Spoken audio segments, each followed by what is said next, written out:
Divvy in the Bivvy.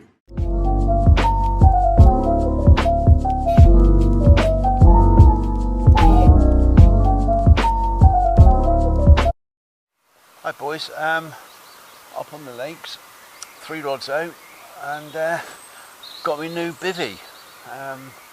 It's the Fox Shelter Plus. I'll let you have a look at it later on. It's kind of an intermediate. It's easier than a full bivvy to put up. It's quite simple. It's a pop-up, but it takes a bit longer to put up than a normal little throw-up tent that I've had before. The main problem with the little throw-up tent, of course, is the fact of the height. It's not high enough, so when you're sitting in it, you've got to literally be sitting on the floor. This one you can sit on a chair inside, so it's better. No ground sheet, ridiculous. So I've made one myself. Apart from that, it's good. It takes a little bit longer, as I say, to put up. Probably takes 5 minutes to put up, in fairness, really, to do it properly. But it's not a huge amount of time, is it? 3 rods out. Really annoying. First one I put out, as soon as I put it out, wound down on it, and I snagged bottom. So I had to pull free and change the whole bloody tackle. Put the other 2 rods out first, of course, then put that one out, but it was a bit annoying. 3 rods out now, 3 different baits, 3 different, obviously fanned them out, left, right and centre. One's out about, the centre one's out about 40 yards, the other 2 are out about 20 off the bank, 25 off the bank. A couple of beeps already on each rod. Not sure if it was line bites, to be honest, or just something touching it, you know, maybe a perch or a small jack or something. On all 3 of them, strangely, but just like beep, beep, beep, beep, beep, and that was it. And then it stopped. So anyway, I got here nice and early, as I do. Pitch black when I got here. By the time I got set up, first line in, it was just daybreak, which is good. Been light now about half an hour. Lines have been in about half an hour. Got my dog with me, which is the main thing, and I'm going to show you the bivvy sometime in a bit. So let's hope we get a few out today. Blank last week, awful bloody week. I wasn't going to come again, to be honest, for a couple of weeks, but there you go. Yeah, and the other thing I was going to say is the water's dropped again. I expect you can see the water in there. It's probably gone back about, since its highest a fortnight, 3 weeks ago, it's dropped back, receded about 3 metres. If you can see the white line over the far side, I'm not sure if you can see it on the camera, but if you can see what looks to be a white band on the far side, that's the water where it's dropped. And it must have dropped, it's dropped a good metre in depth, a good metre. It's gone back about, as I say, about 3 metres receded and probably dropped about a metre. It's time for a cup of coffee, or tea, coffee it is.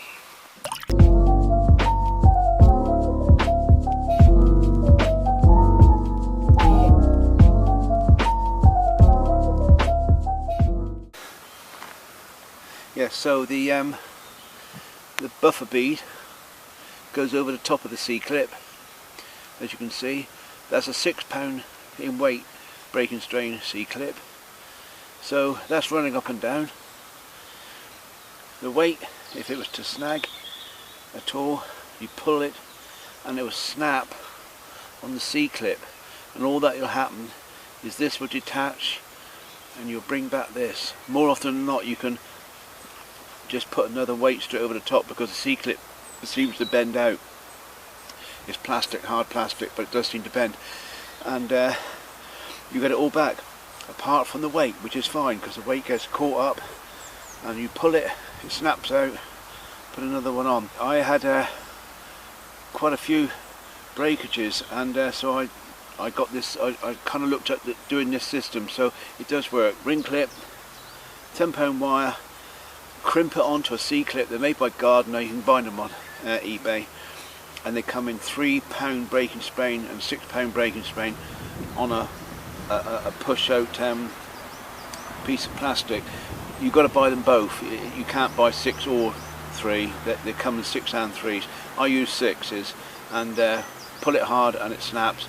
Lose your weight, get all your terminal tackle back. So hopefully that will help you guys, because as I say, I looked around for a while trying to find something to do that. Hopefully that helps you. There you go. And the braid is £50, The on here I've got a bluey, 3/4 of bluey. I've chopped off the tail, and I've got a single hook in here, which is whipped on with elastic, and whipped on probably about 6-7 times. Single hook, size 7 in there. That's basically just to withstand the cast. Whipped on, and then the elastic taken up the length of the fish, round the back, and then whipped on 4 or 5 times onto the treble hook, size 6 treble hooks, which are in the bluey. So hopefully what will happen is, as we know, pike normally take the bait head first, and so this isn't going to go down too deep. I really don't want to deep hook the fish, so if a small pike takes it and I lose it, I'm not too bothered. Any decent sized pike will grab that. He's bound to take the hooks. If he then turns it and starts to swallow it, and I'm striking a little bit late, or turns it quickly, I'll still hook him with those trebles. The single hook at the back, as I say, is purely and simply to hold the bait on, albeit I have quite often actually hooked the pike on this single hook, and the treble hook has been flapping about. I've injected it, it's fresh, it's a nice bluey. This is going to go out, and let's see what happens. So fingers crossed, boys. This first line here has been beeping like that now for a half an hour. Just single touch, not enough to even drop the drop down, but just a single beep beep and nothing else. So I've left that one in. It's got an eel on it, that one. Not sure what's happening there. Let's see.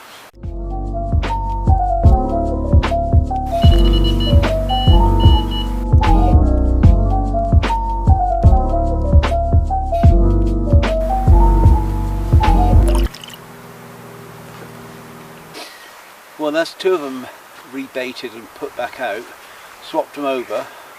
I had a half a bluey on one and a full joey mackerel on the other, and I simply swapped them over. Generally what I do is I swap all 3 over, but I'm in a bit of a quandary, to be honest, because this first one here, which has got half an eel on it, it's out 30-40 yards that way and 30 yards off the bank, right out to the left. And for the last 40 minutes or so, I guess, I've just had the odd beep on the line, and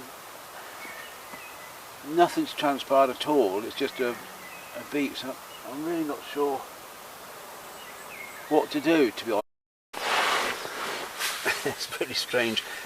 As my line hits the water, I don't know, it's like what, 4 foot, 5 foot from the water's edge. There's another one laying there, not very big, much smaller than the other 2, probably, I don't know, 6-7 pounds, something like that. The other 2 were double figures, and I don't think the second one was the same as the first one, because the first one, it definitely went out that way, and the other one was over to the right, not very long afterwards, just laying there. Like battleships, just laying there and then just slowly moving off. That's 3 I've seen in just this little tiny bay, and this one here that's down here now, I'm waiting for it to sort of move. I haven't bought any Polaroid glasses with me, unfortunately. It's not very big, but it can only be in a foot of water, and the other 2 were only in 18 inches, 2 foot maximum. And I've got a line that's just out there. And the funny thing is earlier I had a bluey that was all crunched and smashed up, so I threw it just in the edge here. I mean, I'm thinking, well, that's going to be okay, it'll just rot, or eels will get it or something later on, so as not to sort of feed the fish. And I must have thrown it just where they are.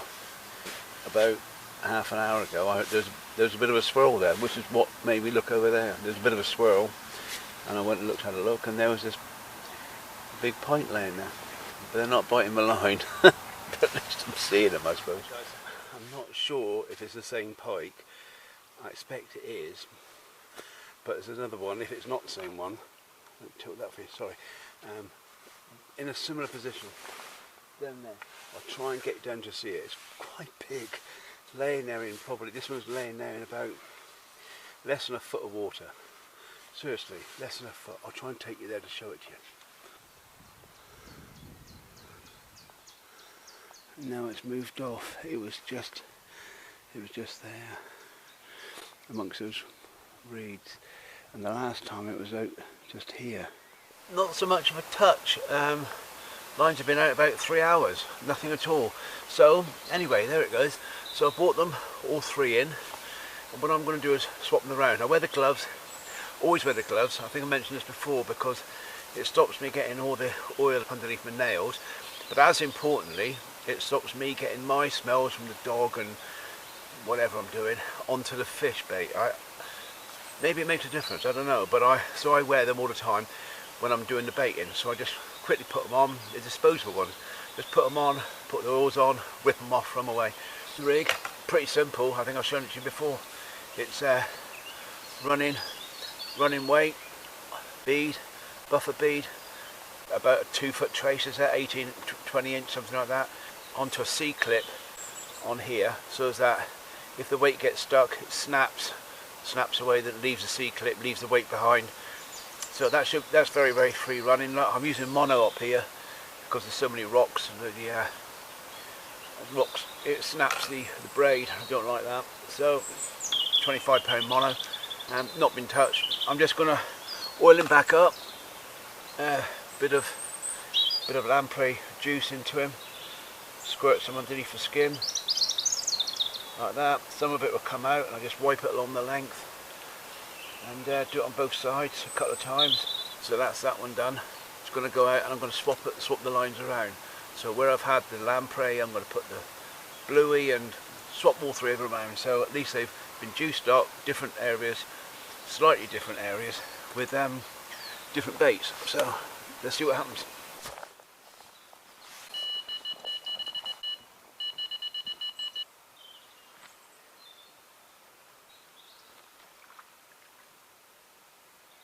Felt him on a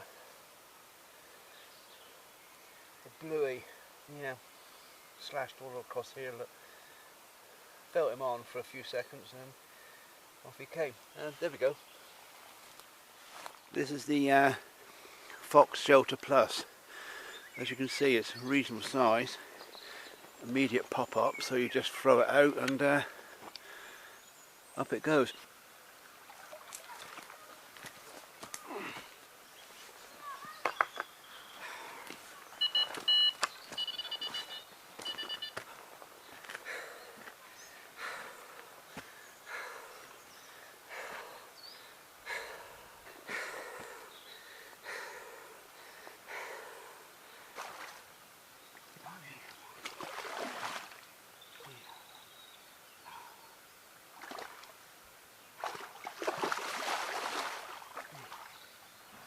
Okay, so there it is, guys, packing up now.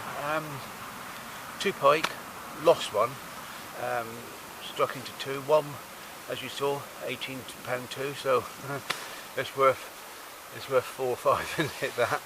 So yeah, lucky. Oi. Yeah, one 18 pound 2, the other one, it felt reasonable actually, but lost it after just a few seconds, as we saw. So that's enough, call it a day now. Go home, and next week I'm hoping to go catfishing. For the summer months I'm going to do a bit of catfishing, because especially now it's starting to get towards spawning for the pike. It's about the 2nd week of April, I think, something like that. At the moment, 1st week of the 2nd week of April. It's about the 9th, 10th, something like that. So yeah, I'm going to leave it now. Leave them alone for a while and go and see if I can do some catfishing. Not done it before, really keen to do it, heard a lot about it, so hopefully the next video will be putting out a big catty. See you later.